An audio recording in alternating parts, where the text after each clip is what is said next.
99.9 WEFM. WhatsApp us or call us at 457-9997. Rise and shine. Let's get ready to take on the day. Activated Mornings on WEFM 99.9 is on now.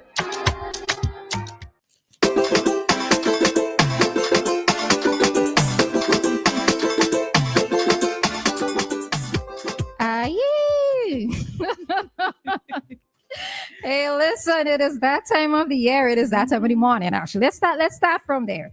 It is that time of the morning. It is that time of the week. We are back with you for another Activated Mornings here on WEFM, the clean, fresh sound. It is approaching Christmas, folks. It is approaching Christmas. Christmas is a month away, exactly a month away. All right. Andale.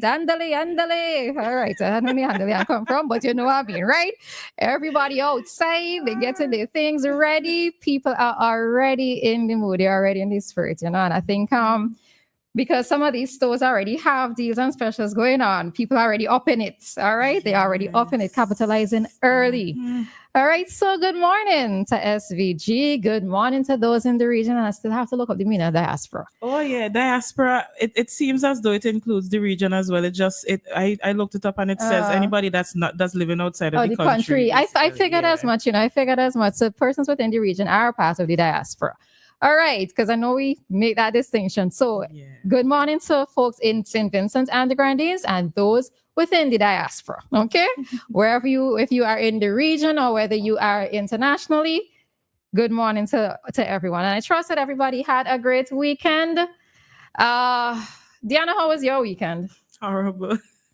All right, there we go. Horrible weekend. It's one of the worst weekends I've had in a very long time. Oh, Lord. I was fighting what I believe is flu. I don't know how this thing came upon me, but I don't know. I think I have a very weak immune system. So probably because you keep going. That's probably the reason. And all of that as well. Not resting properly, not eating properly, those things. All right. Well, so it goes sometimes. You know what the problem is, you know how to fix it, right? Yes. All right. So hope that everybody else had a good weekend. Those of you who might be under the weather, hope that your immune system is fighting the good fight, all right? And it's going to come through very strong for you. So hope that everybody did have a relatively good weekend. The weekend here in SVG was relatively quiet. And it was quiet in one regard, which I'm not going to speak about because, when you talk about things, something does happen, right? So you read in my mind, you know it is a talking about, right? So it was relatively quiet in that regard. And we didn't have as much rain as I thought we were going to have, which is a good thing at this time, given what we woke up to last Monday, Tuesday. We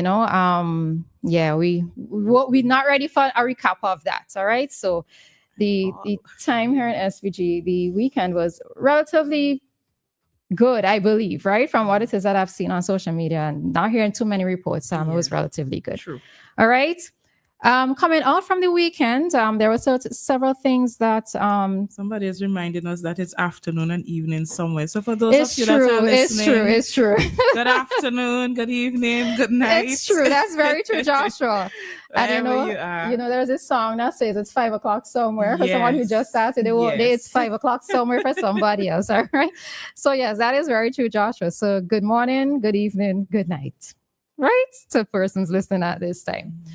All right, so one of the things that made the rounds on the weekend, which I'm sure was news to many of us because didn't know, or at least most of us may not have been familiar. There was a story or just an excerpt of a discussion being held with a gentleman, and reading this from Asbury News, just the headline: Raj Karuth, one of the youngest Black NASCAR drivers to ever win a national series, a current student at Winston-Salem State University, and is St. Vincent and the Grenadines descendant. So there is an interview that was being conducted with this gentleman who is a descendant. His father is Vincentian, and from what I read on Wikipedia, his mother is Vincentian Barbadian. So he has Vincent connections, at least in two regards, right? There was an interview that made the rounds with him on the weekend, and it was good stuff. what it is I particularly enjoyed listening to was how he spoke about his father. Yes. And the role that his father played in his life in terms of guiding him, in terms of, some of the simple things as the way in which he was dressed, so that he is not stereotyped in a sense, because he is involved in NASCAR. It's predominantly a white sport, and as a Black person entering that particular field or that particular sport, it's, he is going to be he's going to stand out. All right. So I particularly enjoyed hearing him say how his father, told him simple things as showing respect. That was commendable. And, when I thought about it, it's so important again for fathers to realize the roles that they play in their children's lives. Correct. In terms of how it is that you're going to guide your children, especially the men, we need to see a bit more of that. And for him being Vincentian as well, and his father being Vincentian, he's Vincentian descent, and his father being Vincentian, I was so happy to come across that particular story. Yeah, so just like you, of course, every time I see my Vinci people naming the headlines for good stuff, I'm always very pleased. And it's interesting to note that he is the third Black driver to ever win a national series race. So our Vinci man doing well out there for us. I was like you, I was also pleased with the values that his father instilled in him. I'm pleased that he mentioned it in that interview, hoping that young boys would see this. And fathers, we really are appealing to fathers to step up, well, to those who aren't doing their duties, to step up and to understand the importance of their role. So here's this young, well-spoken gentleman, and he could say that, a lot of what he has, he got it from his father. So hoping that fathers could see that and hear that and realize the importance, because there are some things that a mother just cannot teach her son. They say a woman can't teach her son how to be a man. So hoping our fathers would look on at that. Yeah. And he's a fine young man, right? So for those of you who haven't seen the interview, go look for him, all right? Raj Karut, a fine looking young man. Let me move on. Not going to dwell on that. Have absolutely no reason to dwell on that. All right. None whatsoever. All right. So on the weekend as well, I know that the mock trial was held. I more listened to it than looked at it. But what it is that I was happy to see again is the passing on of the culture to younger students, to younger children, right? The topic of what it was speaking about was an incestuous relationship. The father with his daughter, and they listen. If you want to hear proper Vinci dialect, go and look at that. You can find it on VC3 because and API. It was such raw Vinci dialect, what are you saying? Ede. So you're saying Ede for Edo, and something else that was a couple words, a couple words. So for those of you who, especially those overseas who haven't heard, the raw dialect being spoken, go and have a look at that mock trial. But again, I'm happy to see, especially a stalwart such as Daki, having this type of session and passing it on to the children, because there's a lot of children who are involved in that play, passing on this. And what he said in his introduction is that as far as he's aware, that mock trials seem to only happen or have only happened here in SVG, right? Or as far as he's aware, right? That it happened here in SVG. And it was supposed to be used as a deterrent for persons engaged in criminal activity. And I suppose this was back in the day when people were actually being hung, right? Because we don't do hanging at the national level anymore. So I think back in the day, it was done as a sign to show if you continue down this road, then you can actually face the real gallows. But it doesn't happen anymore. And part of me wonders, if we bring back mock trials within communities, would it be effective? Or would the bad man them say, well, y'all can't hang me anymore, state don't hang anymore, you could just send me wrong jail, But it's interesting. I feel it wouldn't have that effect, because a lot of things would have to be working together for them to really see that and take it seriously. And I feel like we don't have that in play just yet. So I feel like they'll just watch it, just like, just like when they're having march and rally, the amount of crime and violence march and rally we've had, and crime and violence getting worse. Yeah. So Yeah. What I like though about the mock hanging is that to me, it's culture being documented, because a lot of things we hear about now, we're hearing that they used to practice this a long time ago, but we have no idea what it is. We have no idea what it looks like. So I'm glad that they did this. And now in the age of technology, it's recorded. So we can always go back and look on it. You want to know what a mock hanging looks like? Go back to this page and you get to see it there. All right. And I see my mother on the live saying that the evening of poetry and music at Peacemo was great. All right. So I started looking at it, but I didn't, I was flittering all over the place, right? So I didn't get to stay focused. So happy that these cultural activities are happening, and we are actually in the cultural month because it's November. All right. And so just to mention, Dance Bongo is this Saturday. $50, get your tickets at the Peace Memorial Hall, 7:00. All righty. So in other news, convention took place yesterday. All right. So the ULP's 26th National Convention was held yesterday. And I looked at it. Sundays generally a work day for me. So I find things to keep me company.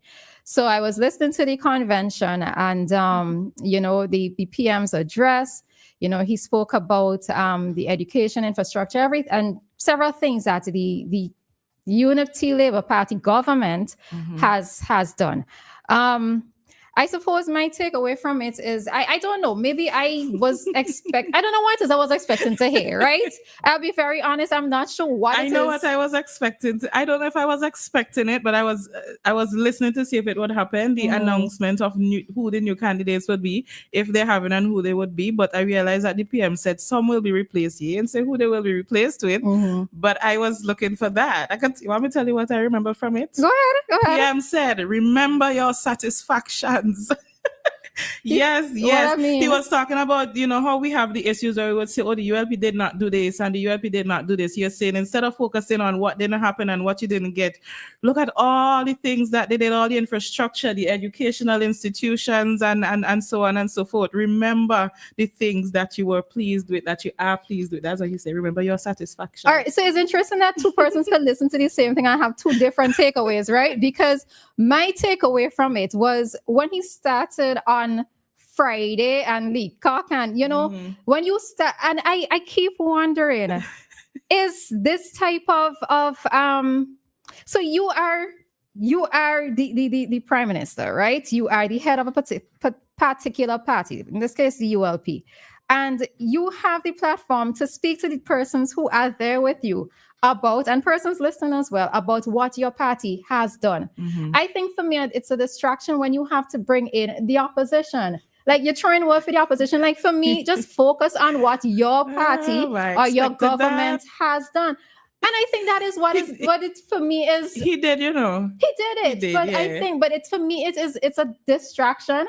But what it is that I recognize, this has to be a personality-based thing, because for me, just focus on what it is that you have done. Whereas you have other persons who like the kind of pull down thing, or like the throw talk or the peacock in that sense, But for me, it's almost like in every speech, and I think maybe that is why it's come to my mind, because in almost every speech where he's on the platform, then you're hearing this pulling down off the other side. Like, for me, just he's playing the game, focus, right? I suppose. Just focus. He is being politically partisan.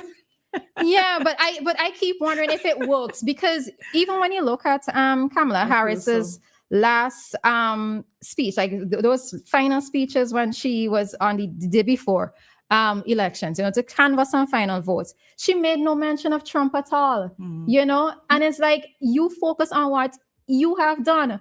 But then I know somebody out there going to say, well, she's still in win. But before you even say that, let me just counteract very quickly.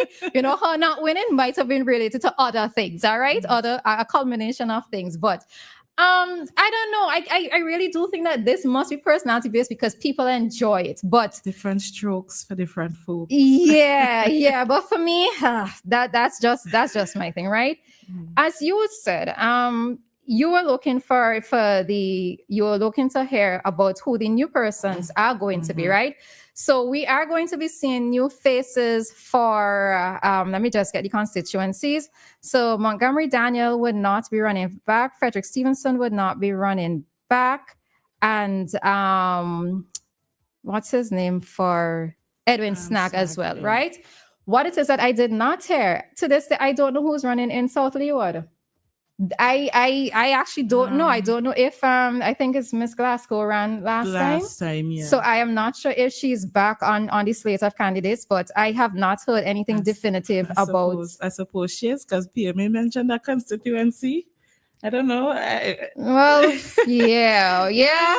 And anyways, you know what? There will be many more of these type of discussions happening. So we are into the season. What it is that I would have loved to have heard, so they brought on the national, right? The opening part of it, and then the closed session we couldn't hear. I wanted to hear the closed session. Exactly. I am being fast, but I would have loved to have heard the closed session, because that is where I think you hear in terms of maybe the truthfulness of how persons feel, and so forth. And yes, we have to note that the convention size, if you look at the turnout, it was a lot. Now, for me, it being a lot is one of the reasons is that free transportation was provided from the different constituencies. So that is number one, right? For me personally, I don't necessarily look at, let's say, turnout of conventions and rallies as a sign of who is going to win, because I know once music and nice time day, people going also did it, right? Correct. But we just have to wait and see what happens. But let's just see what happens. And as I said, we are going to be having several of these conversations, because as a run up to the national elections, and we never really came out of election mode, which is another sad situation. But we're going to be hearing more of this, and then Dianna and I will be sharing our thoughts and opinions as time progresses. So that, in essence, was a roundup for the weekend, recap for what happened on this weekend. All right. Yep. So we are going to head into our traffic talk at 7:35, and more commentary would return around 7:45 this morning. All right, so don't you go anywhere.